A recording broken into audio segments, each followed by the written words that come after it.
And this area itself is one of the most extraordinary areas in New York City. It is the fastest growing residential population. About 8-9 years ago, the population consisted of about 10,000 people. Today, the area boasts over 60,000 people. It is one of the largest commercial districts in all of the New York, in the United States. As you grow into that lower Manhattan area, it has over 100 million square feet of office space. The largest commercial district is Midtown Manhattan, followed by Chicago. And then, depending on how one calculates and counts the square footage in Washington, D.C., that would be third or fourth to the lower Manhattan commercial district. The area boasts, FiDi boasts the highest tourist traffic count in population, second to Times Square.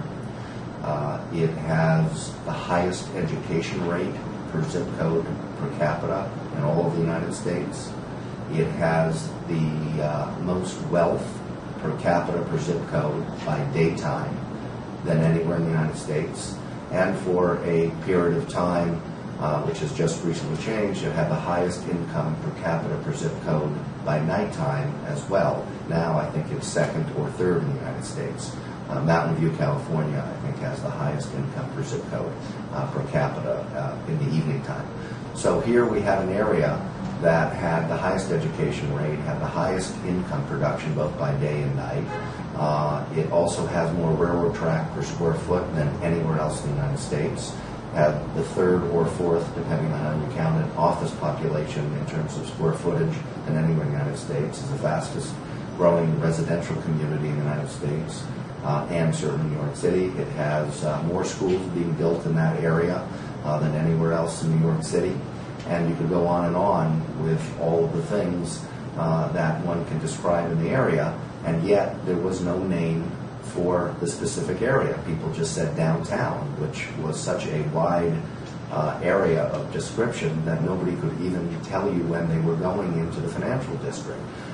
Hence, there was a real strong need to come up with a name to give it a brand identification so people could understand when they're speaking about an area that has so much strength that it at least would have some identification. And then we came up with the name FiDi.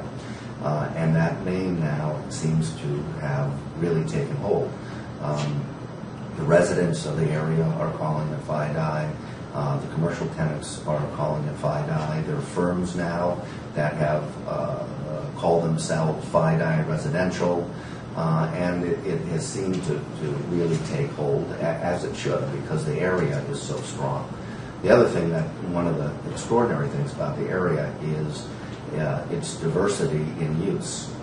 Residential is there, as I mentioned. Commercial use is there, as I mentioned.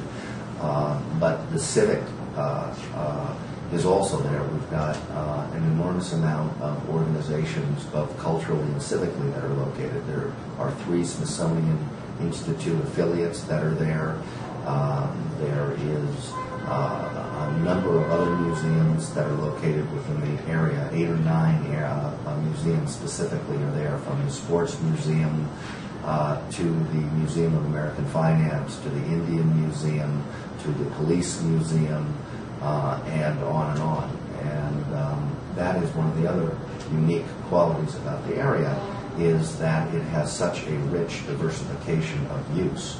There are very few areas in New York, certainly, but in the United States, even on a larger extent, that carry the richness of uses in one area. Most of the time, things are either residential or commercial, or they have civic and cultural interspersed. But rarely does one have an area that has a vast and thriving and growing residential population, a vast and thriving commercial population, and a civic and cultural population. And now, overlaid on top of that, is a very, very strong, rich retail population. The retail stores that have located in FiDi are truly unique, from Tumi to Maison du Chocolat to BMW to Hermes to Tiffany to Canali New Religion Jeans, and more Borders books, etc. The area has become a real focal point for retail shopping.